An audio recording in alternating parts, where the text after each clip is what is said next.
Okay, so now we are on to our next section of functional groups, heteroatoms.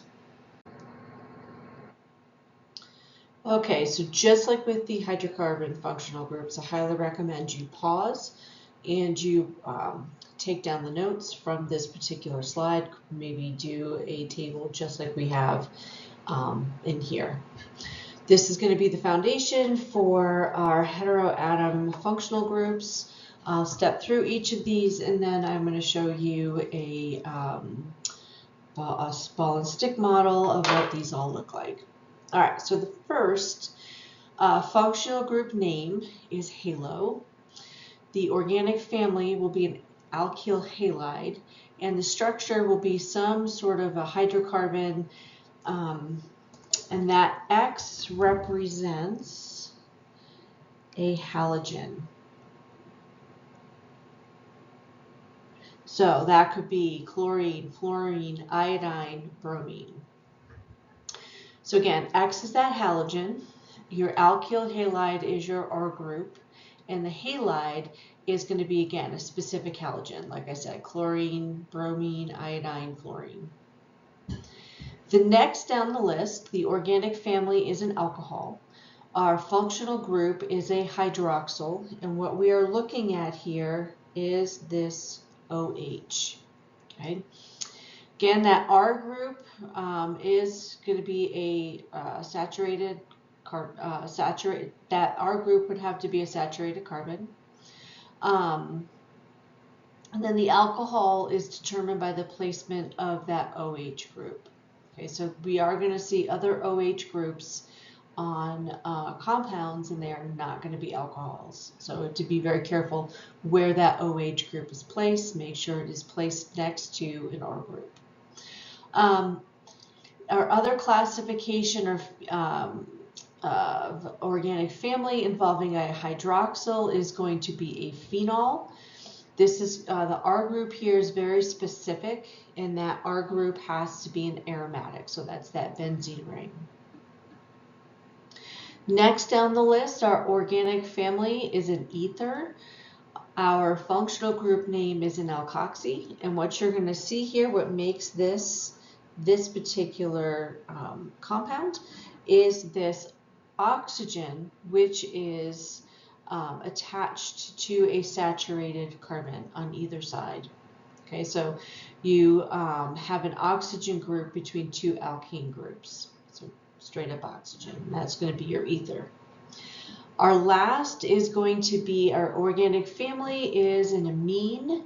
Our functional group is an amino. And the amine is determined by the number of R groups on that nitrogen. So essentially what you're looking at here is that nitrogen is going to determine whether or not we're looking at an amino as a functional group. As we'll talk about in a lot more detail later, we can have different types of amines depending on how many R groups we have. Okay, so here is an example of a halo or alkyl halide functional group family. And so what you'll notice here is that I have a halogen. Again, that can be chlorine, fluorine, bromine, iodine. In general, in your model kits, if you're using those, the green balls are generally what we use for our halogens. And so literally a halo functional group is simply going to be a halogen attached to some R group, some hydrocarbon. Okay, so our next functional group is our hydroxyl. The family is an alcohol. Again, what we're looking at here is we are looking at this OH group. And you can see in the model that I have right here, I have my OH group here, and that is attached to an R group. So this is going to be my alcohol. Now a phenol, remember that a phenol is an aromatic. Here we go. So here is my benzene ring, and notice that I have that OH group off of my benzene ring. So if I were to draw this, this would be my phenol.